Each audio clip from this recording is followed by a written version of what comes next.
ஒரு குடும்ப தலைவர் ஒரு நாள் காலையில விடிஞ்சு எழுந்திரிச்சதும் சத்தம் போட்டார். யார் இந்த கருங்குரங்கு படத்தை என் ரூம்ல கொண்டாந்து மாட்டி வச்சது அப்படின்னு கத்தினார். சமையல் கட்டில இருந்து மனைவி பதில் சொன்னாங்க, தூக்க கலக்கத்துல உளராதுங்க, நல்லா பாருங்க, அது படம் கிடையாது, முகம் பார்க்கிற கண்ணாடி அப்படின்னாங்க. ஜெருசலேம் அங்க உள்ள ஒரு தேவாலயம், அதுல உள்ள பலிபீடத்தின் முன்னாடி ஒரு பெட்டி உண்டு.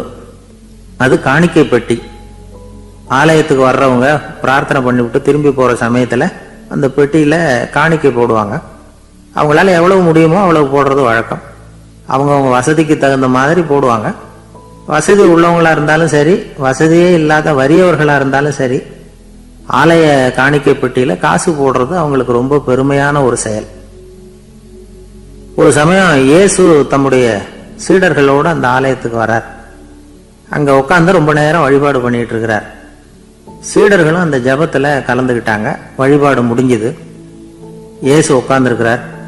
காணிக்கை பெட்டியில காசு போடுறவங்களை கவனிக்கிறார். சீடர்களும் அதையே கவனிச்சுக்கிட்டு இருக்கிறாங்க. ரொம்ப பேர் வரிசையா வந்தாங்க. அவங்களால முடிஞ்ச அளவுக்கு காசு போட்டுட்டு அவங்க பாட்டுக்கு போய்கிட்டு இருக்கிறாங்க. வசதியானவங்க நிறைய பேர் வந்தாங்க. அதுக்கு மத்தியில வயசான ஒரு அம்மா, அவங்களும் வந்து காசு போட்டுட்டு போறாங்க. இப்போ இயேசு தன்னுடைய சீடர்கள் பக்கம் திரும்பினார். ஒரு கேள்வி கேட்டார். இப்போ இந்த காணிக்கை பெட்டியில நிறைய பேர் வந்து காசு போட்டுட்டு போறத நீங்க கவனிச்சிங்க. இன்னைக்கு இந்த காணிக்கை பெட்டியில ரொம்பவும் அதிகமா காசு போட்டது யார் அப்படின்னு கேட்டார். முதல்ல வந்தார ஒரு பெரிய மனுஷன், அவர் தான் அதிகமா போட்டார் அப்படின்னாரு ஒருத்தர். மூணாவதா வந்தவர் தான் அதிகமா போட்டார், நான் கவனிச்சேன் அப்படின்னாரு இன்னொருத்தர். இப்படி ஆளுக்கு ஒரு விதமா சொல்றாங்க. கடைசியா இயேசு சொன்னாராம், இன்றைக்கு அந்த பெட்டியில அதிகமா காசு போட்டவங்க அந்த வயசான அம்மா தான் அப்படின்னாராம். சீடர்களுக்கு ஒன்றும் புரியல. அந்த அம்மா ரொம்ப ஏழையாச்சே, அவங்க எப்படி அதிகமா காணிக்கை செலுத்த முடியும் அப்படிங்கறது அவங்க சந்தேகம். இயேசு விளக்குனார். நிறைய பேர் வந்தாங்க, நிறையவே காசுகள் போட்டாங்க, அது உண்மைதான். ஆனாலும் அந்த அம்மா என்ன பண்ணாங்க கவனிச்சிங்களா? வந்தாங்க, தன்னுடைய காசு பைய திறந்தாங்க, அப்படியே கொட்டுனாங்க. அதுல இருந்தது ரெண்டு காசுகள் தான். அந்த 2 காசும் காணிக்கை பெட்டியில விழுந்துட்டுது. மற்றவங்கெல்லாம் தங்கள்கிட்ட இருந்த செல்வத்தின் ஒரு சிறு பகுதியை எடுத்து பெட்டியில போட்டாங்க. ஆனா இந்த அம்மா தன்கிட்ட என்ன இருந்ததோ அதை அப்படியே போட்டுட்டாங்க. தன்னுடைய பிழைப்புக்காக வச்சிருந்த அவ்வளவையும் இழக்கிறதுக்கு தயாராயிட்டாங்க. அவ்வளவு தாராள மனசு அவங்களுக்கு. அதனால அவங்க செலுத்தின காணிக்கை தான் அளவுல அதிகம் அப்படின்னார். விலை மதிப்பில்லாத முத்து புதையல் ஒருத்தனுக்கு கிடைக்க போகுதுன்னு வச்சுக்கோங்க. அதன் மதிப்பை உணர்ந்தவன் என்ன பண்ணுவான்? அதை அடையறதுக்காக தன்கிட்ட இருக்கிற எதையும் கொடுக்கறதுக்கு தயாரா இருப்பான் இல்லையா? அது மாதிரிதான் இதுவும் அப்படின்னார். உலக மதிப்பீடுகளை துரும்பா தூசியா மதிச்சு அதையெல்லாம் உதறி விடுகிறவன் இறையருள் அப்படிங்கிற இணையில்லாத செல்வத்தை பெறுகிறான் அப்படிங்கிறது இதுல உள்ள கருத்து. இறைவனுக்காக இழப்பதுன்னா துன்பப்படுகிறவர்களுக்காக, ஏழைகளுக்காக, ஏதுமற்றவர்களுக்காக இழப்பது அப்படின்னு அர்த்தம். உங்கள் அயலானுக்கு நீங்கள் என்ன உதவி செய்தாலும் அதை எனக்கே செய்கிறீர்கள் அப்படின்னு இயேசு சொல்லி இருக்கிறார். அடுத்தவங்களுக்கு உதவணுங்கிற குணம் இன்னைக்கு ரொம்ப குறைஞ்சு போச்சு. செய்ய வேண்டிய கடமையிலிருந்து விலகி இருக்கிறவர்கள் நம்ம கிட்ட நிறைய பேர் உண்டு. அப்படிப்பட்ட ஒருத்தர் டாக்டர் கிட்ட போனார். டாக்டர், நான் ஒரு கவர்மெண்ட் ஆபீஸ்ல வேலை பார்க்கறேன், எனக்கு ஒரே அசதியா இருக்கு, என்னை சோதிச்சு பாருங்க, ஆலோசனை சொல்லுங்க ஏதாவதுன்னார். டாக்டர் அவரை பரிசோதனை பண்ணி பார்த்துட்டு சொன்னார், இதோ பாரு, உனக்கு இப்போ தேவைப்படுறது முழு ஓய்வு.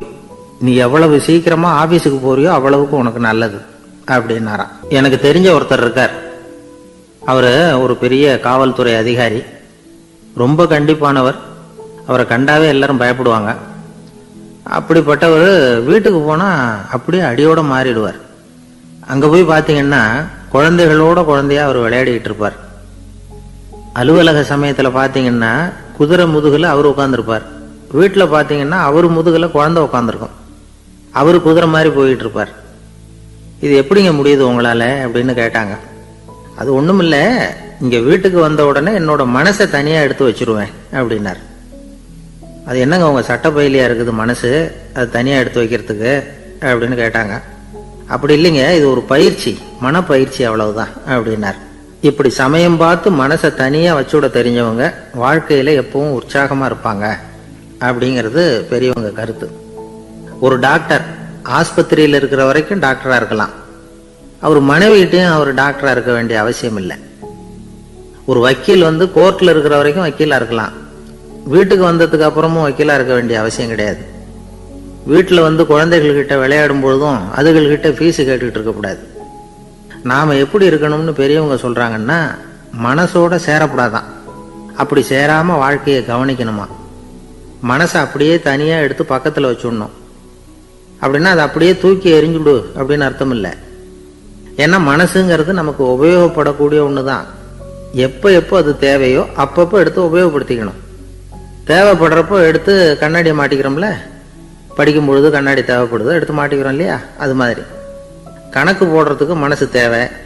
கடைக்கு போய் ஒரு பொருள் வாங்குகிறோம், காசு கொடுக்குறோம், மீதி சில்லறை சரியாக இருக்கா அப்படின்னு எண்ணி பார்த்து வாங்க வேண்டியிருக்கு. அந்த சமயத்தில் மனசை எடுத்து தனியாக வச்சுட்டேன் அப்படின்னு சொல்லிட்டு இருக்கக்கூடாது.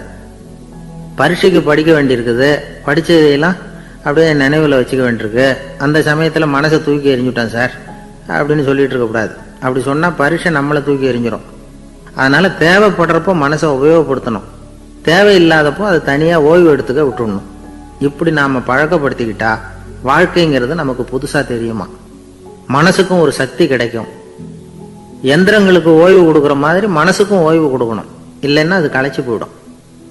குழந்தைகள் மனசை சுமந்துக்கிட்டு இருக்கிறது இல்லை. இது முதியவர்கள் குழந்தைகள்கிட்ட இருந்து கற்றுக்க வேண்டிய ஒரு பாடம். ஆனாலும் இந்த கால குழந்தைகள்கிட்ட ரொம்ப எச்சரிக்கையாக இருக்க வேண்டியிருக்கு. ஒரு தாத்தாவும் பேரனும் விளையாடிக்கிட்டு இருக்கிறாங்க. தாத்தா எனக்கு சைக்கிள் ஓட்ட கற்றுக் கொடு அப்படிங்கிறான் பேரன். சைக்கிள் உயரம் கூட இல்லை, அதுக்குள்ளே சைக்கிள் ஓட்டணுமா அப்படின்னார் தாத்தா. ஏன் தாத்தா, ரயில் ஓட்டுறாரு, அவர் என்ன ரயில் நீளமா இருக்கார் அப்படின்னு கேட்டானா அந்த பையன். ஒரு நல்ல நகைச்சுவை எப்படி இருக்கணும், இதுக்கு ஒவ்வொருத்தர் ஒவ்வொரு மாதிரியான விளக்கத்தை கொடுத்துருக்குறாங்க. ஆனா கலைவாணர் NS கிருஷ்ணன் கொடுக்குற விளக்கம் என்ன தெரியுமா? நகைச்சுவைங்கிறது அடுத்தவங்களுக்கு துன்பம் கொடுக்காம இருக்கணும், அடுத்தவங்க மனசை புண்படுத்தக்கூடாது, அதுதான் சிறந்த நகைச்சுவை அப்படிங்கிறார். அதுக்கு அவர் உதாரணமும் கொடுக்கிறார். ஒரு ஏரி ஓரமா 2 பசங்க நடந்து போயிட்டு இருக்கிறாங்க. அதுல ஒருத்தன் பணக்கார வீட்டு பையன், இன்னொருத்தன் ஏழை. இவங்க 2 பேரும் போயிட்டு இருக்கிறாங்க. வழியில ஒரு இடத்துல ஒரு ஜோடி செருப்பு இவங்க கண்ணில் படுது. ஒரு விவசாயி அந்த செருப்பை அங்க விட்டுட்டு பக்கத்துல இருந்த ஏரியில கை காலை கழுவிட்டு இருக்கிறார். உடனே அந்த பணக்கார பையனுக்கு ஒரு ஐடியா. அவன் சொன்னானா, டேய் இப்போ ஒரு வேடிக்கை செய்யலாம், அந்த செருப்பு 2ஐயும் தூக்கி எட்டத்துல வீசி எரிஞ்சிருவோம். அந்த ஆள் பார்த்துட்டு செருப்பை தேடி அல்லாடுவான், அங்கேயும் இங்கேயும் ஓடுவான், திரு திருன்னு முழிப்பான். அதை பார்த்து நாம ரசிக்கலாம், நல்ல தமாஷா இருக்கும் அப்படின்னு இருக்கான். இப்படி சொல்லிவிட்டு அந்த செருப்புகளை தூக்கத்துக்கு போனானா. கொஞ்சம் பொறு அப்படின்னானா அந்த ஏழை பையன். ஏன்னு கேட்டிருக்கான் அவன். இப்போ அந்த ஏழை பையன் சொன்னானா, நீ சொல்றது ஒன்றும் வேடிக்கை கிடையாது, உன்னோட செருப்பு தொலைஞ்சா உன் அப்பா உடனே உனக்கு வேற செருப்பு வாங்கி கொடுத்துருவார். ஆனால் அந்த ஆளுக்கு இந்த செருப்பு தொலைஞ்சதுன்னா வேற புதுசாக வாங்கறதுக்கு வாயையும் வயத்தையும் கட்டி பணத்தை சேர்க்க வேண்டியிருக்கும். அதனால நான் ஒரு வேடிக்கை சொல்கிறேன், அது மாதிரி செய், அது இன்னமும் தமாஷா இருக்கும் அப்படின்னானா. எப்படி அது சொல்லுன்னு இருக்கான் அவன். செருப்பு 2ம் அது இருக்கிற இடத்துல இருக்கட்டும், உன் சட்டை பையிலிருந்து ஒரே ஒரு ரூபாய் நாணயத்தை எடு, அதை அந்த செருப்பு மேலே அதோட குதிகால் பகுதியில் வச்சுட்டு நாம் 2 பேரும் அந்த மரத்துக்கு பின்னாடி ஓடி போய் மறைஞ்சு நின்றுக்குவோம், அப்புறம் பாரு வேடிக்கைய அப்படின்னா. அதே மாதிரி ₹1 காசு செருப்பு மேலே வச்சுட்டு இவங்க 2 பேரும் மறைஞ்சு நின்றுக்கிட்டாங்க. கொஞ்ச நேரத்தில் அந்த விவசாயி வந்தார். காலில் உள்ள மண்ணை தட்டிவிட்டு செருப்பை மாட்டுறதுக்காக போனார். அங்கிருந்த காசு கண்ணில் போட்டுட்டுது. அவருக்கு ஆச்சரியமா போச்சு. அதை கையில் எடுத்து பார்க்குறார், 4 பக்கமும் திரும்பி திரும்பி பார்க்குறார், யார் இதை வச்சிருப்பான்னு. கடைசியில் ஆகாயத்தை பார்க்குறார். ஆண்டவா, இது உன்னோட கருணை தான், நீ தான் யாரோ புண்ணியவான் மனசுல தர்மம் பண்ற எண்ணத்தை உண்டாக்கி இருக்கிற, அந்த புண்ணியவான் நல்லா இருக்கணும் அப்படின்னு வாழ்த்தி அந்த காசை கண்ணில் ஒத்திக்கிட்டாராம். மறைஞ்சிருந்து பார்த்துக்கிட்டு இருந்த ஏழை பையன் இப்படி சொன்னான், பாத்தியா உன்னை புண்ணியவான்னு வாழ்த்திக்கிட்டு போறார் அந்த ஆள், அவருக்கும் சந்தோஷம், அதை பார்த்து நமக்கும் சந்தோஷம். உனக்கு ₹1 ஒரு பெரிய விஷயம் இல்லை, ஆனா அதனால நமக்கு கிடைச்சிருக்கிற மகிழ்ச்சி ரொம்ப உயர்வானது அப்படின்னு நானும். வேடிக்கையும் கிண்டலும் இது மாதிரி அடுத்தவங்களுக்கு இடைஞ்சலா இல்லாம இருக்கணும் அப்படிங்கிறார் கலைவாணர். ஆனா பாருங்க, அவருக்கே இடைஞ்சலா வர்ற விஷயங்களை கூட அவர் வேடிக்கையா தான் எடுத்துக்கிட்டாராம். ஒரு தடவை ஒருத்தர் கலைவாணர்கிட்ட வந்து, ஐயா என் குழந்தை செத்து போச்சு அப்படின்னு சொல்லி அழுதாராம். உடனே இவர் அவருக்கு 100 ரூபா பணத்தை கொடுத்து, இந்தாங்க அடக்கம் செய்யுங்க அப்படின்னு சொல்லி அனுப்பி வச்சாராம். ஒரு வருஷம் கழிச்சு மறுபடியும் அதே ஆள் வந்திருக்கார். இவர் மறந்துருப்பாருங்கிற நினைப்புல, அண்ணே என் குழந்தை இறந்து போச்சுண்ணே அப்படின்னாராம். இவர் மறுபடியும் 100 ரூபாய் கொடுத்து ஆறுதல் சொல்லி அனுப்பி வச்சாராம். 7-8 மாசம் கழிச்சு மறுபடியும் அதே ஆள் வந்திருக்கார். அவர் வாயை திறக்கிறதுக்கு முன்னாடியே இவர் 100 ரூபாய் அவர் கையில வச்சு, போன 2 தடவை தான் குழந்தை செத்து போச்சு, இந்த தடவையாவது அதை சாகாம காப்பாத்தி விடு அப்படின்னு சொல்லி அனுப்பி வச்சாராம். அதுக்கப்புறம் அந்த ஆள் வர்றதே இல்லையா.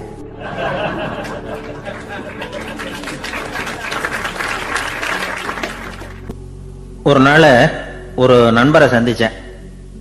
உங்க வீடு எதுன்னு உங்களுக்கு தெரியுமா சார்ன்னு. அவர் என்ன ஒரு மாதிரியா பார்த்தார். அப்புறம் சொன்னார், தெரியும் அப்படின்னாரு. சரி, உங்க தொலைபேசி எண் உங்களுக்கு தெரியுமான்னு. அதுவும் தெரியும்னார். உங்க மனைவி மக்கள் யார் யாருன்னு உங்களுக்கு தெரியுமான்னு கேட்டேன். என்ன ஒரு மாதிரியா பார்த்தார். அப்புறம் சொன்னார், அதுவும் தெரியும் சார் அப்படின்னார். சரி, நீங்க யாருன்னு உங்களுக்கு தெரியுமான்னு கேட்டேன். இப்பதான் அவர் முழிக்க ஆரம்பிச்சார்.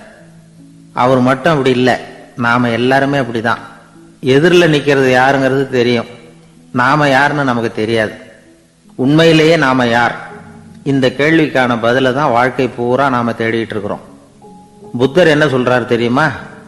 நீங்க கடவுளை பத்தி கவலைப்பட தேவையில்லை, உங்களை பத்தின கவலை உங்களுக்கு இருந்தா போதும் அப்படிங்கிறார். நான் யார், எனக்கு ஏன் இந்த கவலை அப்படின்னு உங்களை நீங்களே கேட்டுக்குங்க அப்படிங்கிறார். நாம ஏன் கடவுளை படைச்சோம்? அது ஒரு நழுவல் முயற்சியா, அதாவது தன்னிடமிருந்து தானே தப்பிக்கிற ஒரு முயற்சியா. இப்படிதான் அதை சொல்றாங்க அறிஞர்கள்லாம். மக்கள் பொய்யான பிரச்சனைகள்ல ஆர்வமா இருக்கிறாங்க, அதுக்கு தீர்வு காணவும் முயற்சி பண்றாங்க. கடவுளை பத்தி விவாதிக்க எல்லாருக்கும் விருப்பம், தன்னுடைய சுயம் பற்றிய பிரஜையே இருக்கிறது இல்ல. ஆகக்கூடிய விஷயம் என்னன்னா, கடவுள் சமாளிப்புக்கு பயன்படுத்தப்படுகிறார். மனவியல் என்ன சொல்லுது தெரியுமா? கடவுள், சொர்க்கம், மறுபிறவி இதை பத்தி எல்லாம் பேச ஆரம்பிக்கிறவங்க யார் தெரியுமா?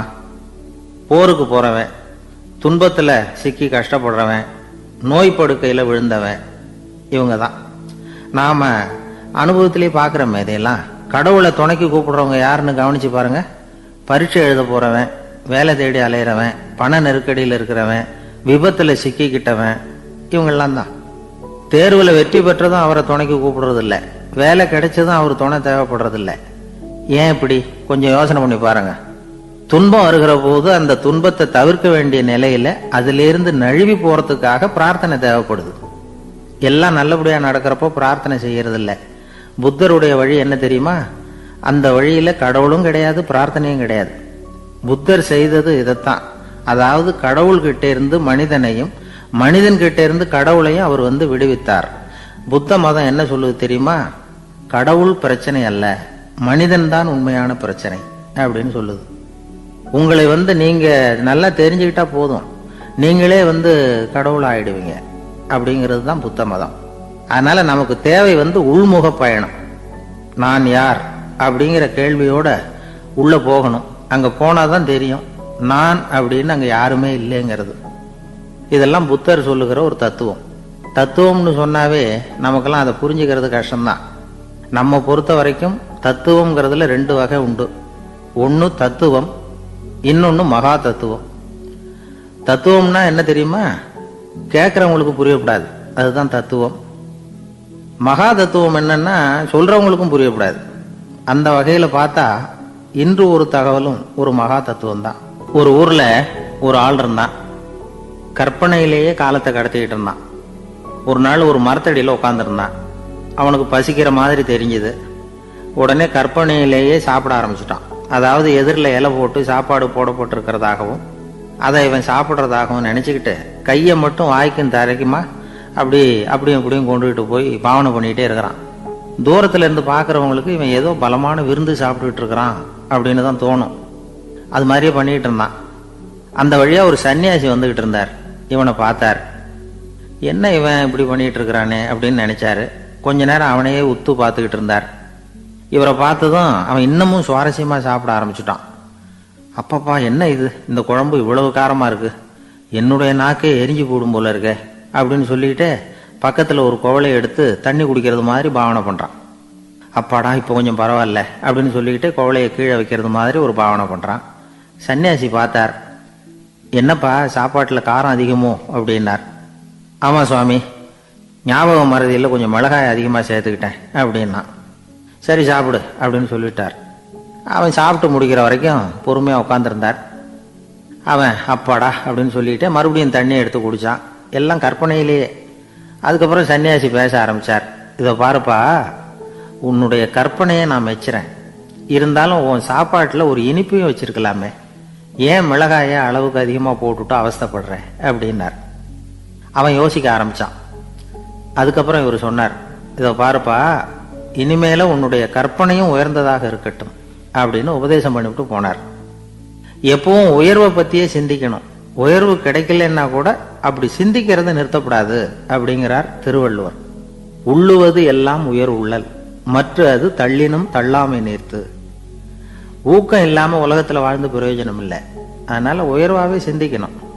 அது நம்மளை ஊக்கப்படுத்தும். இது பெரிய ஒரு வாக்கு. இந்த உலகத்தில் கற்பனையிலேயே வாழ்கிற சில கஞ்சர்களும் உண்டு. அதாவது 2 கஞ்சர்கள், 2 பேரும் பக்கத்து பக்கத்து ஊரில் இருந்தாங்க. பொங்கல் சமயம் ஒரு கஞ்சன் தன்னுடைய மகனை கூப்பிட்டான். இதை பாருப்பா, பக்கத்து ஊரில் என்னுடைய நண்பன் ஒருத்தன் இருக்கிறான். அவனுக்கு பொங்கல் பரிசு ஏதாவது கொடுக்கணும். நான் ஒரு 4 ஆட்டுக்குட்டியை தரேன், நீ கொண்டுகிட்டு போய் கொடுத்துட்டு வந்துடுறியா அப்படின்னு கேட்டான். சரி, நான் புள்ள ஒரு பைய கையில் எடுத்துக்கோன்னா. அவன் எடுத்துக்கிட்டான். இந்த ஆட்டுக்குட்டி பிடிச்சிக்கோ அப்படின்னு சொல்லி ஒவ்வொன்றா போடுறேன் பார் அப்படின்னு சொல்லிட்டு 1 2 3 4 அப்படின்னு எண்ணிக்கிட்டே வெறும் சைகையாலேயே ஆட்டுக்குட்டியை பிடிச்சி போடுறது மாதிரி பாவனை பண்ணிக்கிட்டு இருக்கிறான். அவன் பிள்ளையும் அதை ரொம்ப அக்கறையாக வாங்கிக்கிறது மாதிரி வாங்கிக்கிட்டு அந்த பையை தூக்கிக்கிட்டு அடுத்த ஊருக்கு போகிறான்.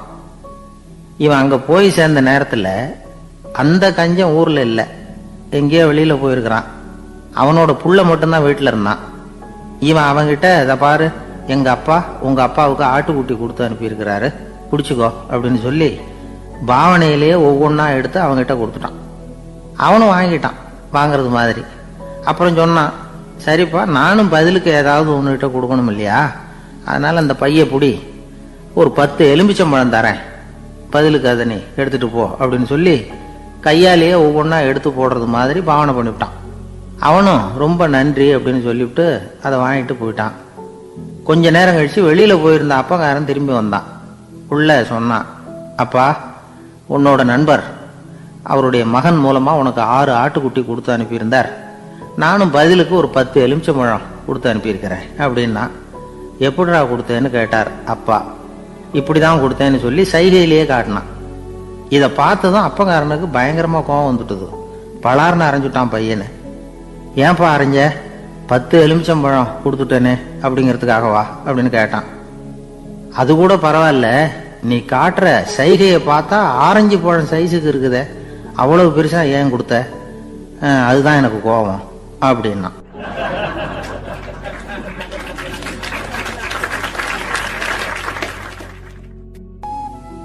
ஒரு ஆள் இருந்தார். அவரு தன்னை ஒரு குருன்னு சொல்லிக்கிட்டார்.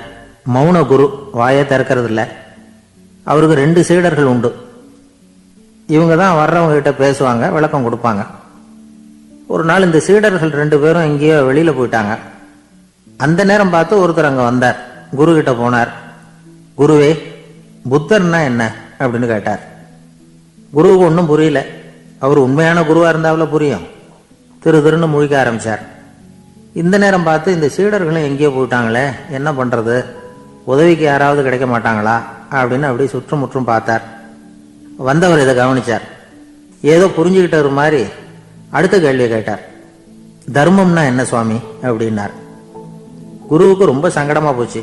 நம்ம நிலைமை இப்படி ஆயிட்டுதே, இக்கட்டில் விட்டுட்டு போயிட்டாங்களே, எங்கேயோ இப்படி மாட்டிக்கிட்டோமே அப்படின்னு சொல்லி விட்டத்தை பார்த்தாராம். அப்புறம் குனிஞ்சு தரையை பார்த்தார். அப்படியே உட்காந்துட்டார். வந்தவர் உடனே அடுத்த கேள்விக்கு போயிட்டாராம். தியானம்னா என்ன சுவாமின்னாராம். பாவம் என்ன பண்ணுவார் அந்த குரு, பேசாம கண்ணை கெட்டியா மூடிக்கிட்டார். இது ஏதடா வம்பா போச்சுன்னு. இவர் இப்படி பண்ணா கூட வந்தவர் சளைக்கல. இன்னொரு கேள்வியும் கேட்டார். ஆசீர்வாதம்னா என்னன்னாராம். இவர் பார்த்தார், இப்படியே போனா இவர் கேள்வி கேட்கறத நிறுத்த மாட்டாருன்னு நினச்சிக்கிட்டு எனக்கு ஒன்றுமே தெரியாதுங்கிற பாவனையில் 2 கையையும் விரித்து காட்டினாராம். வந்தவர் முகத்தில் மகிழ்ச்சி, மன நிறைவு, ஏதோ எல்லாம் புரிஞ்சுக்கிட்ட ஒரு மாதிரி அங்கேருந்து புறப்பட்டு போனார். வழியில் அந்த குருவோட சீடர்கள் 2 பேரையும் சந்திச்சார். உங்கள் குருவை நாங்கள் பார்த்துட்டு வரோம் அப்படின்னாராம். இவர் என்ன நடந்ததுன்னு கேட்டிருக்காங்க அவங்க. இவர் விவரமாக சொன்னாராம். உங்கள் குரு எப்பேற்பட்ட ஞானி தெரியுமா?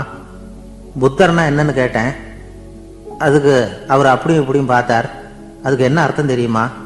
மக்கள் புத்தரை அங்கேயும் இங்கேயும் தேடுறாங்க, உண்மையில் அவர் அங்கேயும் இங்கேயும் தேடி கண்டுபிடிக்க முடியாது அப்படிங்கிறத அவர் செய்கை மூலமாக உணர்த்தினார். அதுக்கப்புறம் தர்மம்னா என்னன்னு கேட்டேன். ஒரு மேலையும் கீழையும் பார்த்து தர்மம் சமமானது, அதில் உயர்வு தாழ்வு இல்லை அப்படிங்கிறத உணர்த்தினார். அதுக்கப்புறம் தியானம்னா என்னன்னு கேட்டேன். கண்ணை மூடிக்கிட்டார். கண்ணை மூடி காணும் அற்புதம் அதுங்கிறத புரிஞ்சுக்கிட்டேன். கடைசியாக ஆசீர்வதிக்கப்படுறது பற்றி கேட்டேன். கைகளை நீட்டி உதவுறது தான் அது அப்படிங்கிறத 2 கையையும் விரித்து உணர்த்தினார். எவ்வளோ பெரிய மகான் அவர் அப்படின்னு சொல்லிவிட்டு அவர் பாட்டுக்கு போயிட்டார். சீடர்கள் அதுக்கப்புறம் மெதுவாக குருக்கிட்ட வந்து சேர்ந்தாங்களாம். அவங்கள பார்த்ததும் குருவுக்கு கோபம் வந்துட்டுது. அடே பாவிகளா, எங்கடா போய் தொலைஞ்சிங்க? நான் ஒரு ஆளுகிட்ட மாட்டிக்கிட்டு என்ன பாடுபட்டிருக்கேன் தெரியுமா அப்படின்னாராம். இது மாதிரி தான் நாம் சாதாரண மனிதர்களின் புற வேடங்களில் மயங்கி போயிடுறோம். அவங்க பேச்சு, செய்கை, பார்வை இதில் எல்லாம் ஏதோ பெரிய தத்துவம் இருக்கிறதாக நினச்சிக்கிறோம். உண்மையிலேயே அந்த தத்துவங்கள் யாருக்கு சொந்தம்? அவங்களுக்கு இல்லை, நமக்கு தான் சொந்தம். நாம தானே அதை கற்பிச்சுக்கிட்டோம். நம்மை நாம அடையாளம் கண்டுக்கிறது இல்லை, நாம யாருங்கிறது நமக்கு புரியறதில்ல. அதுதான் இன்னைக்கு நடக்கிறது. அதனால தான் அடுத்தவங்களை தேடி ஓடிக்கிட்டு இருக்கிறோம். சில வீடுகளில் கூட இது மாதிரி சைகைகள் உண்டு. சில குடும்ப தலைவர்கள் தினமும் காலையில் கண்ணை கெட்டியாக மூடிக்கிட்டு கை 2ஐயும் சுத்தமாக விரித்து வச்சுக்கிட்டு உட்காந்து தியானம் பண்ணுறது வழக்கம். எதுக்காக அப்படி பண்ணுறீங்கன்னு ஒருத்தரை பார்த்து கேட்டேன். இந்த மாதம் வாங்கின சம்பளம் பூரா தீர்ந்து போச்சு, இனிமேல் என் கையில் சுத்தமாக ஒன்றும் இல்லை, புதுசாக எதுவும் செலவு வச்சுடாத அப்படிங்கிறத அப்படி உள்ளங்கை 2ஐயும் விரித்து காட்டி அவங்களுக்கு உணர்த்தினேன், அவ்வளவுதான் அப்படின்னார். ஒரு பெரிய நினைவு மண்டபம், அதுக்கு முன்னாடி ஒரு அப்பாவும் பிள்ளையும் நின்றுக்கிட்டு இருக்கிறாங்க. அந்த வழியாக போகிறவங்க வர்றவங்கெல்லாம் அந்த இடத்துல நின்று அது என்ன மண்டபம் அப்படின்னு விசாரிக்க ஆரம்பித்தாங்க. அந்த அப்பாவும் பிள்ளையும் தான் வர்றவங்களுக்கெல்லாம் விவரம் சொல்லிகிட்டு இருக்கிறாங்க. அதாவது இந்த இடத்துல ஒரு பெரிய மகான் சமாதி ஆயிருக்கார், அவர் சமாதியான இடத்துல இந்த நினைவு மண்டபத்தை கட்டியிருக்கிறோம் அப்படின்னாங்க. ஊரு பூரா இந்த செய்தி பரவிச்சு. நிறைய பேர் அந்த இடத்த தேடி வர ஆரம்பித்தாங்க. இங்கே வந்து கொஞ்சம் நேரம் உட்காந்துட்டு போனால் மனசுக்கு ஒரு நிம்மதி கிடைக்கிது அப்படின்னாங்க. அங்கே இருந்த உண்டியலில் நிறைய காசு போட்டுட்டு போகிறாங்க. பணம் கிடுகிடுன்னு நிறைய சேர ஆரம்பிச்சுட்டுது. பணம் நிறைய சேர்ந்த உடனே அந்த அப்பாவுக்கும் பிள்ளைக்கும் தகராறு வந்துட்டுது. பணம் சேர்ந்தாலே சொத்து தகராறு வரத்தானே செய்யும், அது மாதிரி வந்துட்டுது. பையன் அடிக்கடி நிறைய பணம் கேட்க ஆரம்பித்தான். அப்பா பார்த்தார், யோசனை பண்ணார், ஒரு முடிவுக்கு வந்தார். ஒரு நாள் பையனை கூப்பிட்டார். இதை பாருப்பா, நமக்குள்ள தகராறு வேணாம், அப்பாவும் பிள்ளையும் இப்படி சண்டை போட்டுக்கிட்டா பார்க்குறவங்க தப்பாக நினைப்பாங்க, அதனால் நமக்குள்ள சமரசமாக இதை தீர்த்துக்குவோம், என்ன சொல்கிற அப்படின்னார் அப்பா. சரின்னு நான் பையன். உடனே அந்த அப்பா என்ன பண்ணார் தெரியுமா? மகன்கிட்ட கொஞ்சம் பணத்தை கொடுத்தார், தன்கிட்ட இருந்த ஒரு கழுதையையும் கொடுத்தார். இதை வச்சு நீ பொழைச்சிக்கோ அப்படின்னு சொல்லி அனுப்பி வச்சுட்டார். மகன் அந்த கழுதையை இழுத்துக்கிட்டு அடுத்த ஊருக்கு போனான். வழியிலேயே அந்த கழுதை செத்து போச்சு. உடனே என்ன பண்ணலாம்னு யோசனை பண்ணான். ஒரு ஐடியா வந்தது. அந்த கழுதையை ஒரு சாலை ஓரமாக புதைச்சான். கையில் இருந்த பணத்தை வச்சு அந்த இடத்துல ஒரு கல் மண்டபம் கட்டினான். அந்த வழியாக 2 பேர் வந்தாங்க. இது என்ன மண்டபம்னு விசாரிச்சாங்க. இந்த இடத்துல ஒரு பெரிய மகான் சமாதி ஆயிருக்கிறார் அப்படின்னா. இந்த செய்தி ஊர் பூரா பரவ ஆரம்பிச்சுட்டுது. நிறைய பேர் வந்து போக ஆரம்பித்தாங்க. இங்கே வந்தால் மனசுக்கு ஒரு பெரிய நிம்மதி கிடைக்குது அப்படின்னு வேற சொல்ல ஆரம்பித்தாங்க. வர வர கூட்டம் அதிகமாக வர ஆரம்பிச்சுட்டுது. உண்டியலில் பணம் நிறைய சேர்ந்துட்டுது. நகையெல்லாம் கூட கழட்டி காணிக்கையாக போட ஆரம்பிச்சுட்டாங்க. அப்பாவை விட மகன் பெரிய ஆளாயிட்டான். இதை கேள்விப்பட்டார் அப்பா. பையனை பார்த்துட்டு வரலாம்னு ஒரு நாள் புறப்பட்டு வந்தார். பையன் ஓஹோன்னு இருக்கிறான். பங்களா, காரு எல்லாம் வந்துட்டுது. எப்படிடா இந்த அளவுக்கு ஆனே அப்படின்னு விசாரிச்சார். அப்பா, எல்லாம் உங்கள் ஆசீர்வாதம் தான், நீங்கள் கொடுத்த மூலதனத்தை வச்சு தான் இவ்வளவும் சம்பாதிச்சேன் அப்படின்னு நான் பையன். அது எப்படிறான்னு விசாரிச்சார். அப்பா, நீங்கள் ஒரு கழுதை குட்டியும் கொஞ்சம் பணமும் என்கிட்ட கொடுத்து அனுப்பி வச்சிங்க, அதை எடுத்துக்கிட்டு வந்தேன். வர்ற வழியில் அந்த கழுதை செத்து போச்சு. உடனே யோசனை பண்ணேன், அந்த கழுதையை இந்த இடத்துல புதைச்சேன். கையில் இருந்த பணத்தை வச்சு மண்டபம் கட்டினேன். மகான் ஒருத்தர் சமாதி ஆயிருக்கார் அப்படின்னு வதந்தியை கிளப்பி விட்டேன். ஜனங்கள்லாம் ஏமாந்து போய் காசை கொண்டாந்து போட ஆரம்பிச்சிட்டாங்க. நான் பொழைச்சிக்கிட்டு இருக்கிறேன் அப்படின்னா. இப்போதான்டா நீ என் புள்ள அப்படின்னு சொல்லி சந்தோஷப்பட்டாரான் அந்த அப்பா. ஏன் அப்படி சொல்கிறீங்கன்னு கேட்டிருக்கான் பையன். கழுத குட்டியை புதைச்சி மண்டபம் கட்டியிருக்கிற நீ, ஏற்கனவே நம்ம ஊரில் நாம் கட்டியிருக்கிறோமே மண்டபம், அது இந்த கழுதையோட அம்மாவை புதைச்ச இடம். மகான் சமாதி ஆயிருக்காருன்னு நானும் சும்மா கப்ஸா தான் விட்டுக்கிட்டு இருக்கேன் அப்படின்னாரான் அப்பா. முட்டாள் ஜனங்களை நினைச்சு அந்த 2 பேரும் சத்தம் போட்டு சிரிச்சாங்களாம். மனுஷன் ஏமாத்துறது ரொம்ப சுலபம். என் கூட படிச்ச ஒருத்தன் திடீர்னு ஒரு நாள் எல்லாருக்கும் அருள் வாக்கு சொல்ல ஆரம்பிச்சுட்டான். அவன் ஒரு ஆபீஸ்லயும் வேலை பார்க்கறான். ஆபீஸில் உள்ளவங்கெல்லாம் அவங்ககிட்ட வந்து அருள் வாக்கு கேட்கறது வழக்கம். ஒரு நாள் நான் அவன் முன்னாடி போய் உட்காந்து பேசிக்கிட்டு இருந்தேன்.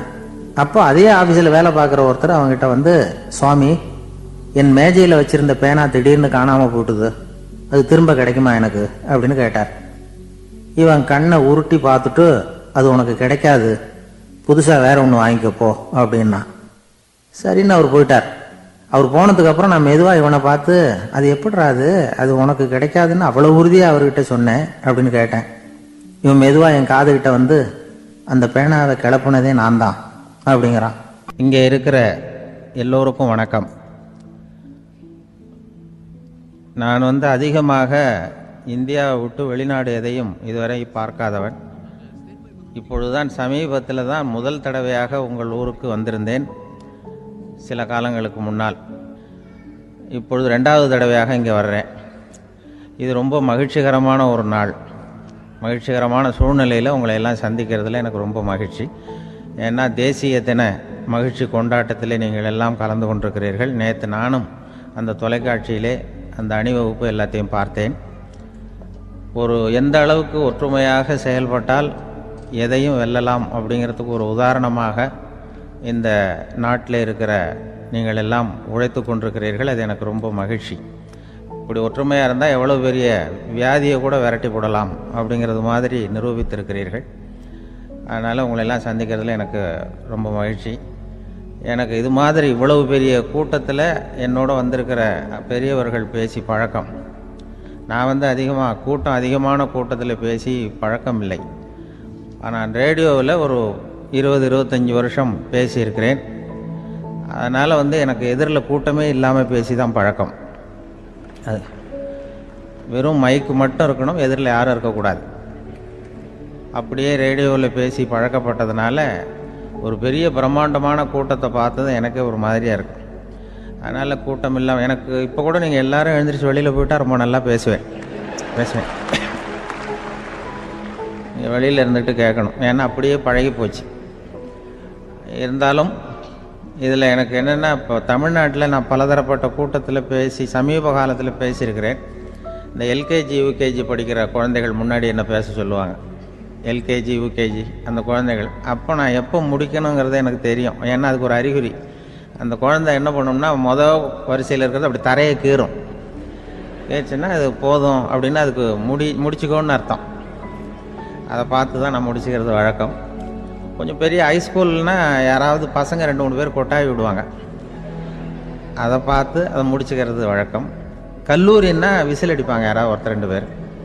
இப்படி எனக்கு பலதரப்பட்ட எப்போ முடிக்கணுங்கிறதுக்கு அப்படிலாம் அறிகுறி உண்டு. எனக்கு ரொம்ப பிடிச்சது என்னென்னா, இந்த முதியோர் இல்லங்கள் இருக்குது பாருங்கள். முதியோர் இல்லம், பென்ஷனர் அசோசியேஷன்லாம் இருக்குது தமிழ்நாட்டில். எல்லாம் 60-70 வயசுக்கு மேற்பட்டவர்கள். அவங்க கூட்டத்தில் பேசுகிறது தான் எனக்கு ரொம்ப பிடிக்கும். ஏன்னா நான் பாட்டுக்கு பேசிக்கிட்டே இருப்பேன், அவங்களும் அசையாமல் கேட்டுக்கிட்டு இருப்பாங்க. அதுக்கு என்ன காரணம்னா காது கேட்காது. அது எனக்கு அப்புறம்தான் தெரியும். பேசி முடிச்சுட்டு இறங்கி போனால் அந்த மொதல் பெஞ்சில் உட்காந்துருக்கிற ஒரு நாற்காலில், என்ன சார் முடிச்சிட்டிங்க போல் இருக்கு அப்படிம்பார். எப்படி சார் கண்டுபிடிச்சிங்க? அதான் இறங்கி வந்தீங்கல்ல அப்படிம்பார். அதனால் அது மாதிரி கூட்டத்தில் ஒன்றும் எனக்கு வந்து சுத்தமாக யாரும் இருக்கக்கூடாது எதிரில். இல்லைன்னா அந்த முதியோர் இல்லம் மாதிரி அப்படி காது கேட்காதவங்களாம் உட்காந்துருக்கணும். இங்கே அப்படி இல்லை, எல்லாம் ரொம்ப விழிப்போடு இருக்குங்க, காதை திறந்து வச்சுக்கிட்டு. அது மாதிரி என்ன போன்ற ஆட்களுக்கு இது கொஞ்சம் இது பேசுகிறதும் என்ன, சில பேருக்கு என்னென்னா பேச்சு மைக்கை பார்த்ததும் எனக்கு எப்போ நேரங்காலம் தெரியாது, முடிக்கிறதுக்கு தெரியாது. அப்படியும் உண்டு பேச்சாளர்கள் பல ரகம். நான் கூட இப்போ ஒரு ஏற்பாடு பண்ணியிருக்கிறேன். என்னுடைய நண்பர் சுபாஷ்னு ஒருத்தர் வந்திருக்கார். அவர்கிட்ட சொல்லியிருக்கேன், நான் எப்போ முடிக்கணும்னு தோணுதோ அப்போ லேசாக தலையை சொறி நான் முடிச்சுக்கிறேன். என்ன கடிகாரமும் கிடையாது, ஒன்றும் கிடையாது. நான் எப்போ ஆரம்பிக்கிறேன் எப்போ முடிக்கிறேன்னு தெரியாதுன்னு சொன்னேன். இதே மாதிரி கும்பகோணத்தில் சமீபத்தில் ஒரு கூட்டத்துக்கு போகும்பொழுது அந்த ஏற்பாட்டாளரை உட்கார வச்சு, நீ முடிக்கணும்னு தோன்றப்ப தலையை சொறியா நான் புரிஞ்சுக்கிறேன்னு சொல்லிவிட்டு, பெரியோர்களே தாய்மார்களேன்னதும் உடனே தலையை சொஞ்சாங்க. என்னையா அது உள்ளேன்னா, இல்லை இது தலை அரிக்குது அதனால் சொல்லிடுறேன், நீ அது வேறு மாதிரியாக சொல்லுவேன்னு சொன்னார். அப்படி ஒருத்தர் ஏற்பாடு பண்ணி உட்கார வச்சுருக்கேன் எதிரில். அவர் இன்னும் தலைக்கு கையை கொண்டு போகல. முதல் வரிசையில் உட்கார வச்சுருக்கிறேன். ஏன்னா இந்த பேசுகிறவங்களுக்கு அந்த கூட்டம் பார்த்துட்டா முடிக்கிறது எப்போ முடிக்கிறது என்ன ஏதுன்னு தெரியாது. அது ஒரு பேச்சாளர் அவர் பாட்டு பேசிகிட்டே இருந்தாராம். ரொம்ப நேரம் பேசிகிட்டு இருந்திருக்கார். பேசிகிட்டு இருந்தால் ஒன்றும் புரியல, நேரங்காலம் தெரியல. அவருக்கே தோணி ஒரு கட்டத்தில் அந்த பேசுகிறவருக்கு, ஐயா மன்னிச்சுக்கோங்க, நான் ரொம்ப நேரம் பேசிட்டேன் போல் இருக்கு, எவ்வளோ நேரம் பேசினேன்னு எனக்கே ஞாபகம் இல்லை, இந்த கை கடிகாரத்தை கூட பார்க்க மறந்துட்டேன், என்னை மன்னிச்சுக்கோங்க அப்படின்னாராம். அப்போ கோபமாக ஒருத்தர் எழுந்திரிச்சு, ஏன்யா கடிகாரத்தை தான் மறந்தேன், பின்னாடி மாட்டிருக்கிற காலண்டரையாவது பார்க்கக்கூடாதா அப்படின்னாராம். அப்போ தான் தெரியுது அவன் வாரக்கணக்கில் பேசிக்கிட்டு இருந்திருக்கான். போன வெள்ளிக்கிழமை ஆரம்பித்து இந்த சனிக்கிழமை முடிக்கிறது மாதிரி அப்படி ஆகிடும். ஏன்னா கடிகாரமும் கிடையாது. அது மாதிரி பேசுகிற பேச்சு ஆனால் பேசுனா என்ன சொல்லுவாங்கன்னா, எந்த பேச்சை கேட்டாலும் ஒரு தன்னம்பிக்கை வரணுமா கேட்குறவங்களுக்கு, அதுதான் நல்ல பேச்சு அப்படின்னு சொல்லுவாங்க. கேட்குறவங்களுக்கு ஒரு தன்னம்பிக்கை, வாழ்க்கையில் ஒரு பிடிப்பு வரணும், தன்னம்பிக்கை வரணும். அப்படிப்பட்ட எண்ணத்தில் தான் அவங்களாம் நல்ல கருத்துக்களை சொல்ல வந்திருக்கிறாங்க. அது என்னென்னா, ஒரு ஒரு ஒரு ஒரு இளைஞன் எங்கெங்கேயோ வேலை தேடி இருக்கான், வேலையே கிடைக்கல. உடனே ஒரு தண்டவாளத்தில் போய் தற்கொலை பண்ணி ஒன்று தண்டவாளத்தில் தலையை வச்சு படுத்துட்டானான். யாரும் வேலை கொடுக்கல, தண்டவாளத்தில் போய் தற்கொலை பண்ணி எடுத்து படுத்துருக்கான். அப்போது ரெண்டு பக்கமும் திரும்பி பார்க்குறான், ரயிலே வரல. என்னடா தற்கொலை பண்ணால் கூட ரயில் வர மாட்டேங்குது அப்படின்னு சொல்லிட்டு பார்த்துருக்கேன். அப்போ யாரோ ஒருத்தர் பேசிகிட்டு இருக்கார், ஒரு திடலில் கூட்டம், பெரியவர் பேசிகிட்டு இருக்கார். நம்ம அந்த பெரியவர் போய் கொஞ்ச நேரம் அந்த கூட்டத்தையாவது கேட்டுட்டு வருவோம், நீ ரயில் வர்ற பாட்டை காணும், அப்புறம் தலையை வச்சு படுத்துக்குவோம் அப்படி நேராக அந்த கூட்டத்துக்கு போனால் ஒரு திடலில் ஒரு பெரிய மனுஷன் பேசிகிட்டு இருக்கார். தன்னம்பிக்கை, வாழ்க்கையில் இளைஞர்கள் ரொம்ப தன்னம்பிக்கையோடு இருக்கணும் அப்படி இப்படின்னு பேசிகிட்டு இருக்கார். இவன் போய் உட்காந்து கேட்டான். இந்த இளைஞன் 1 மணி நேரம் கேட்டான். 2000 பேர் உட்காந்து கேட்டுக்கிட்டு இருந்தாங்க. உடனே கூட்டம் முடிஞ்சுது, கூட்டம்லாம் கலைஞ்சி போச்சு. அந்த பெரியவர் பேசிக்கிட்டு இருந்தார், அவரை போய் இவன் சந்தித்தான். இளைஞன், ஐயா நான் தற்கொலை பண்ணிக்கணுங்கிற எண்ணத்தோடு வந்தேன், தண்டவாளத்தில் தலையை வச்சு படுத்தேன், ரயில் வரல, அந்த நேரம் உங்கள் பேச்சு குரல் தான் கேட்டுது, நான் உங்கள் பேச்சை கேட்டேன், 1 மணி நேரம் கேட்டேன், கேட்டு முடித்ததுக்கப்புறம் என்னுடைய எண்ணத்தை நான் மாற்றிக்கிட்டேன், நான் இனிமேல் தற்கொலை பண்ணிக்க மாட்டேன் அப்படின்னா. அவர் பேச்சாளருக்கு ரொம்ப பெருமை, இதுதான் ஒரு பேச்சுக்கு அடையாளம், இப்படி தான் இருக்கணும். சரி, அந்த முடிவுக்கு எப்படி நீ வந்தேன்னு கேட்டார். இப்போ உங்கள் பேச்சை இந்த கூட்டத்தில் எவ்வளோ பேர் கேட்டுக்கிட்டு இருந்தாங்க சார் அப்படின்னு கேட்டான். ஒரு 2000 பேர் இருக்கும்பா அப்படின்னார் அவர். அப்போ அந்த இளைஞன் சொன்னானா, ஒரு 2000 பேரை ஒரே நேரத்தில் சாகடிக்கிற நீ உயிரோடு இருக்கிறப்போ நான் எதுக்கு சார் சாகணும், நான் இது வரைக்கும் யாருக்கும் எந்த கெடுதலும் பண்ணலை, நான் இனிமேல் சாக மாட்டேன் சார்ட்டு போயிட்டானா. அப்படி கேட்குறவங்களுக்கு ஒரு தன்னம்பிக்கை வரணும். அது எப்படியோ வந்தால் போகிறோம். இப்போ எங்கள் பேச்சை கேட்டுவிட்டோம், அந்த ரகத்தில் வந்தாலும் சரி தான், வாழ்க்கையில் ஒரு பிடிப்பு வரணும். அப்படிங்கிறது தான் ஒரு சிறந்த பேச்சுக்கு அடையாளம்னு சொல்லுவாங்க. அப்படி அது பண்ணுறது. இதில் என்னென்னா, இந்த மனிதனுக்கு அந்த சிரிப்பு இருக்குது பாருங்கள், அதை பற்றி சொல்லுவாங்க. நகைச்சுவை, குடும்பத்தில் நகைச்சுவை உணர்வு இருந்ததுன்னா குழப்பமே வராதுன்னு சொல்லுவாங்க. பேச்சாளர்கள் என்னென்னா, சில பேர் தெளிவாக, அதாவது தெளிவாக பேசி குழப்புறவங்க இருக்கிறாங்க, குழப்பமாக பேசி தெளிவுபடுத்துகிறவங்க இருக்கிறாங்க. அப்படிப்பட்ட பேச்செல்லாம் உண்டு. குழப்பமாக பேசி தெளிவுபடுத்துறது யாருன்னா சித்தர்கள். நம்ம பழைய சித்தர் பாட்டெல்லாம் பார்த்திங்கன்னா படிக்கிறதுக்கு குழப்பமாக இருக்கும், ஆனால் அது கருத்து தெளிவாக இருக்கும். அதுதான் குழப்பமாக பேசி தெளிவுபடுத்துகிறவரெல்லாம் பழைய நம்ம சித்தர்கள். தெளிவாக பேசி குழப்புறவங்க இருக்கிறாங்க சில பேச்சாளர்கள். ஒருத்தன் ஆடு மேய்ச்சிக்கிட்டு இருந்தானா, ஒரு ஆடு மேய்ச்சிக்கிட்டு இருந்திருக்கிறான் ஒரு திடலில். அந்த ஆடு மேய்க்கிற அந்த ஆள் ரொம்ப தெளிவாக பேசணும்னு நினைக்கிறவன். அவர்கிட்ட போய் கேட்டிருக்கான், அந்த ஆள்கிட்ட போய் ஒருத்தன் கேட்டான், மந்தையில் எத்தனை ஆடுப்பா இருக்கு அப்படின்னா. அப்போ அவன் சொன்னான், ஆடு மேய்க்கிறவன், சார் எதையும் தெளிவாக கேட்கணும், நீ கருப்பு ஆட்டை கேட்குறியா வெள்ளை ஆட்டை கேட்குறியா அப்படின்ட்டுருக்கான்.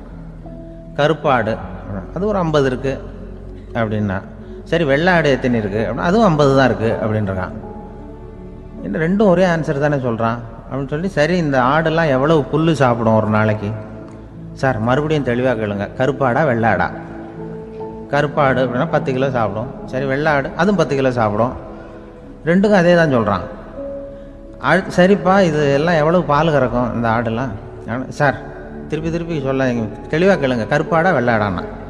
கருப்பாடு தென்னை 5 லிட்டர் கறக்கும், வெள்ளாடு அது 5 லிட்டர் தான் கறக்கும். அப்புறம் இப்படியே இவன் தெளிவாக பேசி இவன் என்ன சொல்லிட்டு வரான்னு தெரியல. ரெண்டும் ஒரே ஆன்சர் தான், அப்புறம் எதுக்கு பிரித்து பேசுகிற? ரெண்டும் ஒன்று தாடா சொல்கிறேன்னு இருக்காரு. அப்படி இது ஆரம்பத்திலே கேட்டால் சொல்லிட்டு போகிறேன். ஏன்னா ஏன் அப்படி தெளிவாக பிரித்து கேட்குறேன்னா, அந்த கருப்பாடெல்லாம் எதிர்த்த வீட்டுக்காரனுக்கு சொந்தம் அப்படின்னா, சரி வெள்ளாடு அதுவும் எதிர்த்த வீட்டுக்காரனுக்கு தான் சொந்தம் அப்படின்னா. இப்போ என்ன பேச தெளிவாக பேசி குழப்பிக்கிட்டு இருக்கான்னு அர்த்தம். இப்போ எதுக்கு இந்த அறிகுறியை சொல்கிறேன்னா, நான் பேசுகிறது கூட அப்படி தான் இருக்கும். ஏன்னா குழப்பமாக பேசி தெளிவுபடுத்துகிறவர்கள் பின்னாடி வராங்க, அவங்க கொஞ்சம் அவங்க. அதனால் நம்மளால் முடிஞ்ச வரைக்கும் கொஞ்சம் தெளிவாக பேசி உங்களை குழப்பி வச்சோம்னா அவங்க பின்னாடி பார்த்துக்குவாங்க. அதுதான்.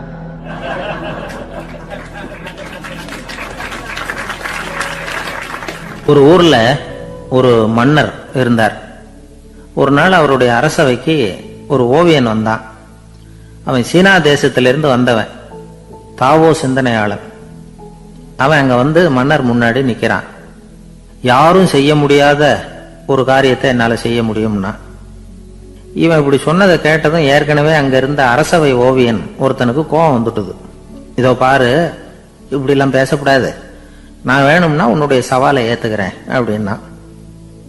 நாம் 2 பேரும் ஓவியம் தீட்டுவோம், அதை பார்த்துட்டு நம்ம 2 பேரில் யார் சிறந்த ஓவியன் அப்படிங்கிறத மன்னரே தீர்மானம் செய்யட்டும், என்ன சொல்ற அப்படின்னு கேட்டான். அவனும் சரின்னு ஒத்துக்கிட்டான். போட்டி ஆரம்பமாச்சு. அரசர் அவங்களுக்கு 2 சுவர்களை ஒதுக்கி கொடுத்தார். 6 மாச காலம் அவகாசம் கொடுத்தார். 2 ஓவியர்களும் அவங்கவங்க வேலையை ஆரம்பிச்சாங்க. இரவு பகலா வேலை செய்ய ஆரம்பிச்சுட்டாங்க. 6 மாசம் முடிஞ்சது. அரசர் பார்த்தார். முதல்ல தன்னுடைய அரசவை ஓவியர் தீட்டி இருந்த ஓவியத்தை பார்த்தார். ரொம்ப பிரமாதமா இருந்தது, பாராட்டினார். இதோ பாரு, உன்னுடைய ஓவியம் அற்புதமா இருக்கு, உயிரோட்டம் உள்ளதா இருக்குது, கலையின் உச்சமே இதுதான், இதை விட சிறந்த ஒரு ஓவியத்தை வேற யாராலையும் படைக்க முடியாது அப்படின்னார். அதுக்கப்புறம் அந்த சீன ஓவியன் கிட்ட போனார். எங்க உன்னுடைய ஓவியம்னு கேட்டார். திரைச்சீலையை விலக்கி விட்டு பாருங்கன்னா. மன்னர் அந்த திரைச்சீலையை விளக்கினார். உள்ள ஓவியம் இருக்க வேண்டிய இடம் கண்ணாடி மாதிரி தெரிஞ்சுது. அவன் அந்த 6 மாச காலமா அந்த சுவரை தேய்ச்சி கண்ணாடி மாதிரி ஆக்கி வச்சிருக்கிறான். அதுக்கு நேரா எதிர் சுவரில் அரசவை ஓவியன் தீட்டின ஓவியம் இருக்கு. அது எதிரில் இருந்த இந்த கண்ணாடியில பட்டு பிரதிபலிக்குது. மன்னர் யோசனை பண்ண ஆரம்பிச்சார். அப்புறம் அந்த சீன ஓவியனை பார்த்து கேட்டார், இதோ பாரு, நீ என்னுடைய ஆளை தோற்கடிச்சுட்ட அப்படிங்கிறதுல சந்தேகம் இல்லை, ஆனாலும் எங்களை ஏமாத்தி இருக்கிற, எந்த ஓவியமும் நீ வரையிலையே அப்படின்னார். அரசே, இதுதான் உண்மையான ஓவியம், உயிருள்ள ஓவியம். இது மனோபாவங்களை பிரதிபலிக்கும், மாறுகின்ற காலங்களை அப்படியே காட்டும் அப்படின்னா அந்த சீன ஓவியன். கையால வரைகிற ஓவியங்கள்ல சலனம் இல்லை, கண்ணாடி அப்படி கிடையாது, சக்தியின் ஓட்டம் அதுல எப்பவும் இருந்துகிட்டே இருக்கும். கண்ணாடி மட்டுமே ஜீவனுள்ள ஓவியமா இருக்க முடியுங்கிறத அந்த சீன ஓவியன் தெரிஞ்சு வச்சிருந்தான். ஏன்னா அவன் ஒரு தாவோ சிந்தனையாளன். ஒவ்வொரு குழந்தையும் இந்த கண்ணாடியோட தான் பிறக்குது. ஆனா நாம என்ன செய்யறோம்னா, ஓவியங்களை கண்ணாடி மீது பதிப்பிச்சு விடுறோம். கண்ணாடி நம்மளை பிரதிபலிக்குது. நம்முடைய அழகோ அவலட்சணமோ கண்ணாடியை பாதிக்கிறது இல்லை. ஏன்னா அதுக்கு மனம் கிடையாது. கடந்து போன வினாடியை பத்தி அது சிந்திக்கிறது இல்லை. அடுத்த கணத்தை பத்தின எதிர்பார்ப்பும் அதுகிட்ட கிடையாது. அதுதான் பற்றற்ற நிலை. மனிதனுக்கு தேவைப்படுறது அதுதான். கண்ணாடி கிட்ட இருந்து நாம கற்றுக்கொள்ள வேண்டிய பாடம் இது. வாழ்க்கையில மனிதர்களை நேசிக்கலாம், உலகின் அழகையெல்லாம் பிரதிபலிக்கலாம், ஆனா எதையும் பற்றி கொண்டு விடக்கூடாது அப்படிங்கிறது பெரியவர்கள் அறிவுரை. துயரம்ங்கிறது பற்றுக்களின் சாயை. கண்ணாடி முன்னாடி நிக்கிறப்போலாம் நமக்கு இந்த ஞாபகம் வரணுமா. எனக்கு எங்க ஊர்லயே ஒரு பேர், எங்க ஊர் நண்பர்கள் கூட இங்க வந்திருக்கிறாங்க. எங்க ஊர்ல இருக்கிறவங்க இந்த ஊர்ல வேலை பார்க்கறாங்கிறது எங்க ஊர் பக்கத்து ஊர் இப்பதான் தெரியும். வந்த பிறகு நண்பர்கள்லாம் பார்த்தாங்க. எங்கள் ஊர் பையங்கள்லாம் இங்கே இருக்கிறாங்கங்கிறது எனக்கு இப்போ தான் தெரியும். எங்கள் ஊரில் அவங்களுக்கு தெரியும் எனக்கு பேர் என்னென்னா எல்லாம் நல்லா செய்வேன், கொஞ்சம் பொய் சொல்லுவேன் அப்படிம்பாங்க. அதுக்கு இப்போவும் சொல்லுவாங்க. எங்கள் ஊரில் ஒரு பெரியவர் கேட்டார், உனக்கு சின்ன வயசுலேயே உனக்கு ரேடியோவில் வேலை கிடைக்கும்னு எனக்கு தெரியும்ப்பா அப்படிம்பார் ஒரு தாத்தா. அது எப்படி தாத்தா உங்களுக்கு தெரியும், அவ்வளோ தீர்க்க தரிசனமா? இல்லை நீ சின்ன வயசில் கூட ஒரு பொய்யை கூட நிஜ மாதிரி பேசுவேன், அதனால தான் உனக்கு அங்கே வேலை கிடைச்சிது அப்படின்னு சொல்லுவாங்க. அது மாதிரி இந்த பொய் சொல்கிறதுல கொஞ்சம் அதுதான் என்கிட்ட உள்ள குறையை தவிர கொஞ்சம் பொய் சொல்லுவேன், வேறு மற்றதெல்லாம் தெளிவாக இருக்கும். இதுவே சொன்னாராம், அதாவது கடவுள்கிட்ட போய் புகார் பண்ணாங்களாம். கடவுள்கிட்ட போய் ஒருத்தர் புகார் பண்ணியிருக்கிறார், நீ படைத்த மனுஷன்லாம் பூலோகத்தில் பொய் சொல்கிறாங்க, ரொம்ப எல்லோரும் பொய் சொல்கிறாங்க, நீ படைத்த மனுஷன் சரியா இல்லை அப்படின்னு கடவுள்கிட்ட போய் புகார் பண்ணாங்களாம். அப்போ கடவுள் சொன்னாராம், என்னை யாரும் ஏமாற்ற முடியாதுப்பா, நான் அதுக்கு ஒரு ரிமோட் கண்ட்ரோல் மாதிரி ஒன்று வச்சுருக்கேன், இங்கே பாரு, எதிர்த்தாவில் பாரு என்ன தெரியுது அப்படின்னா பிரம்மாண்டமான செவுரு, அதில் லட்சக்கணக்கான எலக்ட்ரிக் பல்புலாம் சொருவிருக்கு, அதெல்லாம்.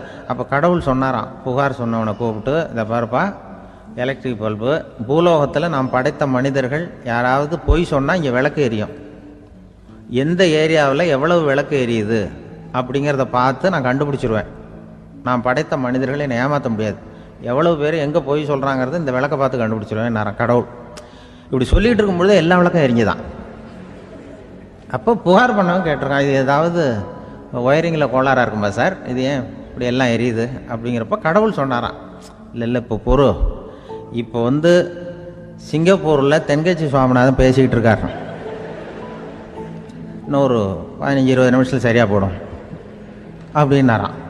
அப்படி சொல்லுவாங்க என்னை பற்றி கொஞ்சம் பொய் சொல்கிறதுங்கிறது. அதுக்காக உங்ககிட்ட பொய் சொல்ல முடியாது.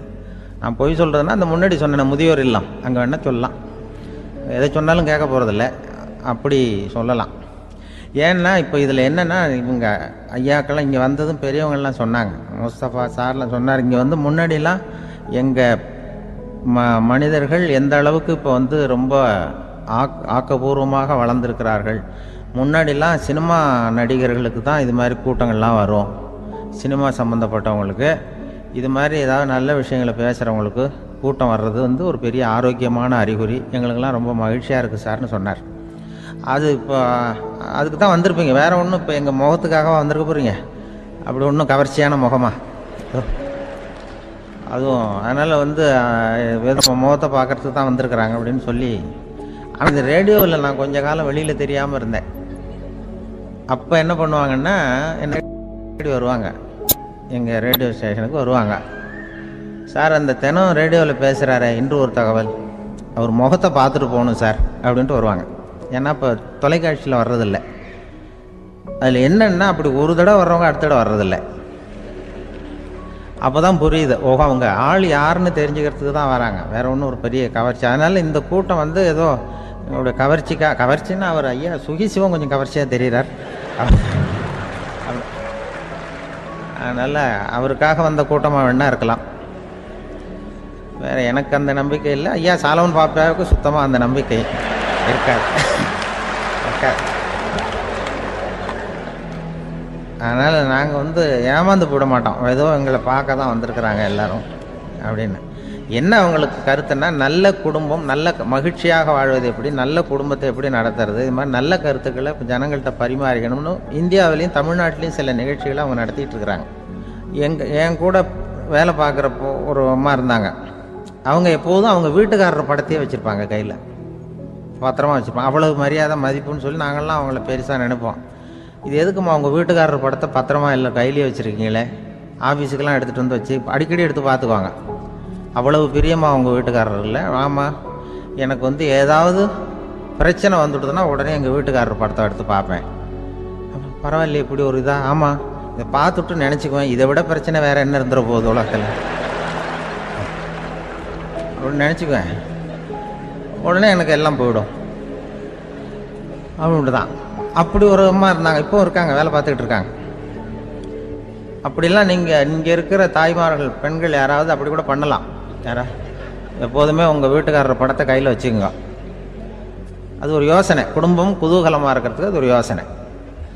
அதே மாதிரி இவங்களும் அவங்க படத்தை வச்சுக்கலாம், வச்சுக்கிட்டு பிரச்சனை வரும்போது பார்த்துக்கணும், இதை விட நமக்கு என்ன வந்துட போகுது பெருசா அப்படி தான் இருக்கணும். குடும்பம் நல்லபடியாக இருக்கணும்னா அதுக்கு இப்போ சொல்லுவாங்க, கடவுளே வந்து ஒரு வீட்டு கணவன் வீட்டு தலைவர் கனவுல வந்தாராம். கடவுள் வந்து இது மாதிரி உன்னை விட்டுட்டு உங்கள் குடும்பத்தை உன்னையெல்லாம் விட்டுட்டு போக போகிறேன்னா, அதனால் ஏதாவது வர வேணும்னா கேட்டு போய் வாங்கிக்கோ அப்படின்னு கடவுள் சொன்னாராம் இந்த குடும்ப தலைவர்கிட்ட. அவருக்கு என்ன கேட்குறதுன்னு புரியல. கடவுள் வந்து விட்டுட்டு போகிறேங்கிறார், ஏதாவது வரம் கேட்டுக்கோ அப்படின்னு நம்ம என்ன பண்ணுறது, என்ன கேட்குறதுன்னு ஒன்றும் புரியல. குழம்பிக்கிட்டு இருந்தான் அந்த ஆள் கனவுல. இப்போ கடவுள் சொன்னாராம், சரி நீ ரொம்ப குழப்பமாக இருக்க, நாளைக்கு மறுபடியும் உன் கனவுல வரேன், அதுக்குள்ளே நீ முடிவு பண்ணி வை, உனக்கு என்ன வரம் வேணுமோ கேட்டு வாங்கிக்கோ, உனக்கு வரம் கொடுத்துட்டு நான் போயிடுறேன், உன்னை விட்டுட்டு போகிறதா நான் முடிவு பண்ணிட்டேன் அப்படின்ட்டுருக்காரு கடவுள். சரி ஒரு நாள் அவகாசம் கொடுங்க, நாளைக்கு நான் அதுக்குள்ளே முடிவு பண்ணி வைக்கிறேன்ட்டு அவர் வந்தார். மறுநாள் முழிச்சுக்கிட்டார். முழிச்சுக்கிட்டு மனைவி மகன் மக்கள் எல்லாரையும் கூப்பிட்டார், குடும்பத்தில் எல்லாரையும். இப்படி வாங்க, இது மாதிரி நேற்று கனவுல வந்தார் கடவுள், நம்மளை விட்டுட்டு போக போகிறாராம், என்ன வரம் வேணும்னு கேட்டு வாங்கிங்கோ அப்படின்னு போய் சொல்லிட்டார். என்ன கேட்குறதுன்னா அப்படின்னு அந்த கணவன் கேட்குறான். இந்த மனைவி சொல்கிறாங்க, என் உடம்பு பூரா நகையாக இருக்கணும் அப்படின்னு கேள் அப்படின்ட்டுருக்கு. அதுக்குள்ளே அந்த ஒரு பொண்ணு ஓடி வந்து, அப்படிலாம் கேட்காதப்பா கடவுள்கிட்ட, இப்போ இருக்கிற சொத்து எவ்வளோ இருக்கோ அதுபோல் இன்னொரு பங்கு வேணும்னு கேள் அப்படின்னு. அந்த பையன் வந்து அவன் வேறு சொன்னான், அவன் அது நமக்கு வந்து இது போல் ஒரு 10 பங்காவது வேணும், 2 பங்களா கார் வேணும் அப்படின்னு அவன் ஒரு லிஸ்ட்டை கொடுத்தான். இவர் என்ன கேட்குறதுன்னு முடிவு பண்ணுறதுக்குள்ள அங்கே வேலை செய்கிற அம்மா, ஒரு வயசான அம்மா வந்திருக்கு, வேலை செய்கிற அம்மா. அது வந்து சொல்லிச்சான் இவர்கிட்ட, தப்பாரு கடவுள்கிட்ட அப்படிலாம் கேட்காதப்பா, நாளைக்கு வரும்பொழுது என்ன வர வேணும்னா எங்கள் குடும்பத்தில் எல்லாரும் அன்பாக இருக்கணும் பாசமாக இருக்கணும்னு கேட்டு வாங்கிக்கோ, வரத்தை அன்பு பாசம் குடும்பத்தில் எப்போதும் நிலவணும்னு கேட்டு வாங்கிக்கோ, வேற எல்லாம் நம்ம பார்த்துக்கலான்னு இந்த பெரியம்மா சொல்லிச்சான். மறுநாள் அதே மாதிரி படுத்து தூங்கினார். கடவுள் கனவுல வந்தார். வந்து கேட்கும்பொழுது இவர் சொன்னாராம், ஐயா எனக்கு வந்து எங்கள் குடும்பத்தில் நாங்கள் கணவன் மனைவி புள்ள குட்டி எல்லாம் பாசமாக இருக்கணும் அன்பாக இருக்கணும், இதுதான் எங்களுக்கு வர வேணும் அப்படின்னு கேட்டாராம். இவர் கேட்டதும் கடவுள் வந்து தலையை சொரிய ஆரம்பிச்சிட்டாராம். ஏன் என்ன யோசிக்கிறீங்கன்னு கேட்டிருக்காரு. நீங்கள் அன்பாக பிரியமாக இருந்தீங்கன்னா அப்புறம் ஏன் நான் உங்களை விட்டுட்டு போக போகிறேன், நான் ஏற்கனவே இல்லைங்கிறதுனால தான் உங்களை விட்டு போகலாம்னு முடிவு பண்ணியிருந்தேன். இப்போ நீங்கள் ஏற்கனவே பாசமாக இருந்தீங்கன்னா நான் இனிமேல் போக மாட்டேன், அதனால் ஏன் முடிவை மாற்றிக்க வேண்டியதுதான், உங்கள் கூட தான் இருக்க போகிறேன்னாராம். இப்படி ஒரு கதை சொல்லுவாங்க. அதனால் ஒரு குடும்பத்தில் அந்தந்த உறவு முறைகள் சரியாக இருக்கிற வரைக்கும் எல்லாம் நல்லாயிருக்கும். அங்கே தான் அங்கே இறைவன் வாழும் இல்லம்ங்கிறாங்களே, அதுதான் அது. அதில் அந்த குடும்ப தலைவருங்கிறவர் கணவன் அப்படிங்கிறதுனால அவருக்கு தான் பொறுப்பு. அவருக்கு நிறைய சகிப்புத்தன்மை வேணும், கோபம் வரக்கூடாது, யார் என்ன சொன்னாலும் போகணும். சில கணவன்மார்கள் வந்து எது சொன்னாலும் மனைவி வந்து தட்டுறதில்லை. அங்கே போனால் போவாங்க, எதுக்கு போக சொல்கிறேன்னு கேட்குறதில்ல, போகிறது, இங்கே வான்னா வர்றது. திருவள்ளுவர் மனைவி இருந்தாருன்னு சொல்கிறாங்கல்ல, அது மாதிரி. அது எப்படின்னா ஒருத்தர் சொன்னார், அது அப்படி இல்லை, அதுக்கு ஒரு கதை சொன்னார். ஹிட்லர் வந்து வந்தாராம் ஒரு தடவை, ஒரு பெரிய கப்பல் மேலே, கப்பலுடைய மேல் தளத்தில் ஹிட்லர் வந்துக்கிட்டு இருக்கார். ஒரு இங்கிலீஷ் கேப்டன் எதிரில் நிற்கிறான். அவனுக்கு பெரிய ஆச்சரியம், இந்த ஆள் எப்படி இப்படி ஒரு தனி மனிதனாக இருந்துக்கிட்டு உலகத்தையே இப்படி இந்த பாடுபடுத்துகிறார் அப்படின்னு சொல்லி, உன்னுடைய வெற்றிக்கு என்ன காரணம்னு கேட்டாராம் அந்த இங்கிலீஷ் கேப்டன்.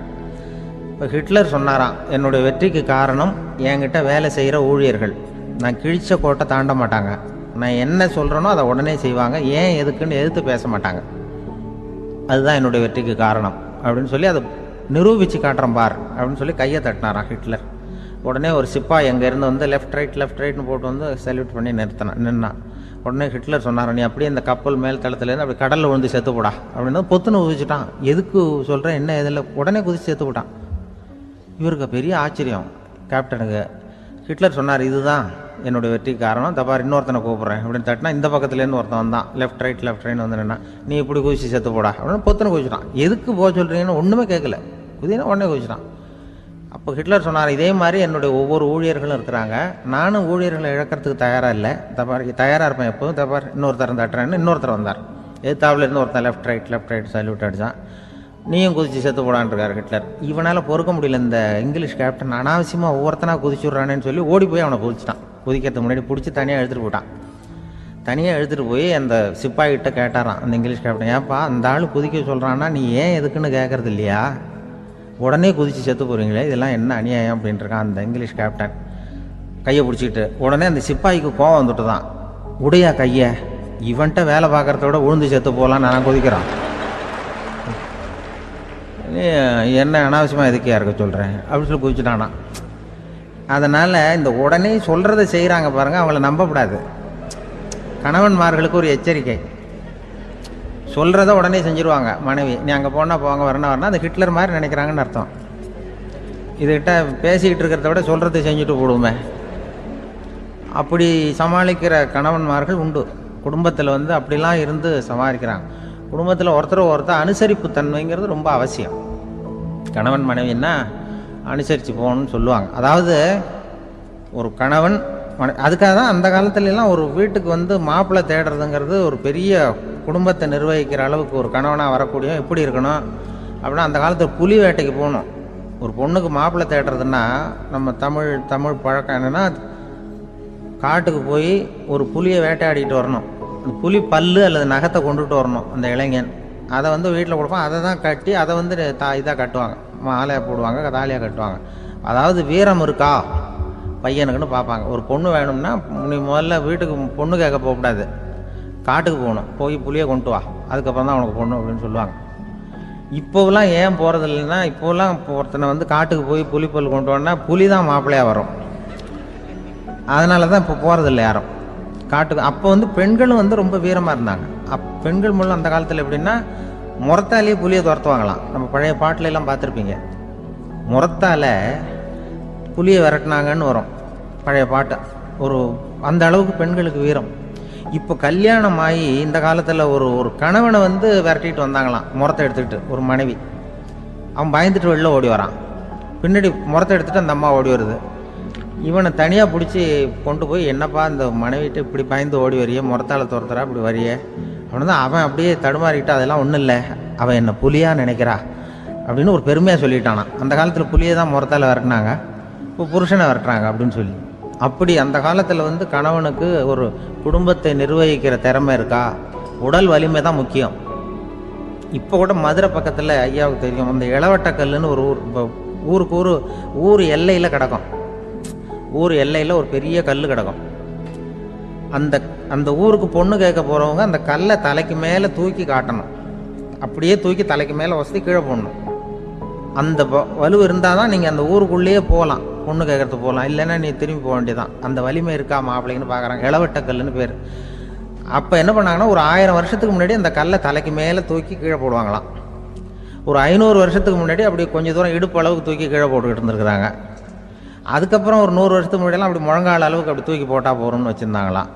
இப்போ நான் அந்த ஊருக்கு என் கூட பழனிசாமின்னு ஒருத்தர் இருக்கார். அவர் போய், உனக்கு எப்படிப்பா இந்த ஊரில் கல்யாணம் ஆச்சு அப்படின்னா, இப்போலாம் நாங்கள் தொட்டு கும்பிட்டா போகிறோம், அதை அசைக்கிறது கூட இல்லை. அப்படி ஆகிட்டுது. ஒரு குடும்பத்தை கணவனாக வரப்போகிறவனுக்கான தகுதி